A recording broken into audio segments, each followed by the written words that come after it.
than a sleigh or 8 tiny reindeer, but it's close. This is a powerful day. NASCAR's red pickups towed into the mountains what tops many Helene survivors' wish lists: housing. We call this the new beginning.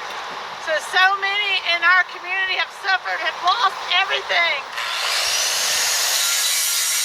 The work began a week ago Thursday at a different workshop in Charlotte. An effort designed in part by the Home Builders Association of Greater Charlotte. Sometimes you feel like you can't do anything, but hey, I can swing a hammer, right? So I was like, let me go out there and just give a hand. Chisa Brooks, CEO of Brooks Construction, has been where many in western North Carolina are. Her home impacted by Hurricane Hugo 35 years ago in St. Croix. And we were without power for 6 months.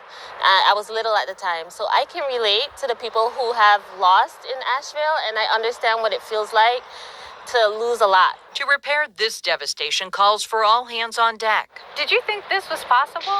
No. No, I think we started talking about it about a month ago. And I had my hesitations and anxiety about getting people to come out so close to Christmas. But we put the sign-up sheet up, and a week later, we had 400 volunteers. From a Lowes standpoint, we said, okay, well, if you can bring the builders, we can bring the products. And so that's how we got involved. From the framing to siding and furnishings, crews completed 17 temporary tiny homes in 7 days that meet state code and a desperate need. When I drove through Swannanoa and saw the destruction 6 weeks after it happened, it looked like it happened yesterday, and I was shocked at the state of it.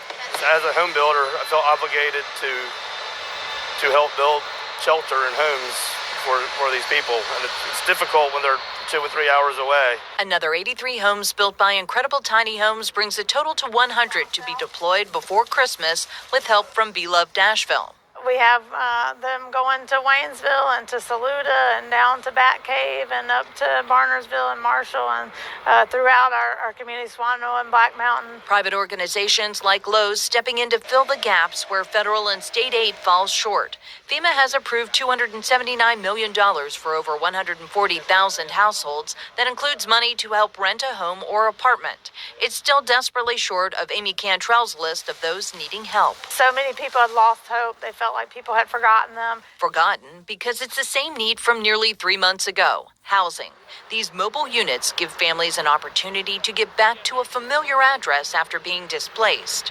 More than 5,000 remain in hotels. Another 500 plus are in rentals. 74 families are in FEMA travel trailers. And while FEMA is working with property management companies to identify and lease apartments in a direct lease program to start with the new year, Cantrell says this effort is summed up in 3 simple words: love and action.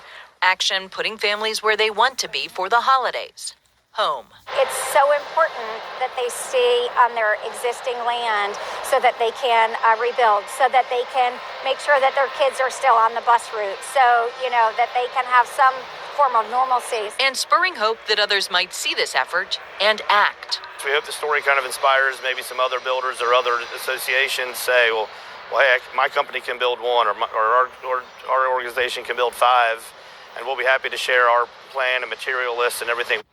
Once a family's home has permanently been repaired, these units can come back to Beloved Ashville, be cleaned, and then redeployed to another family in need.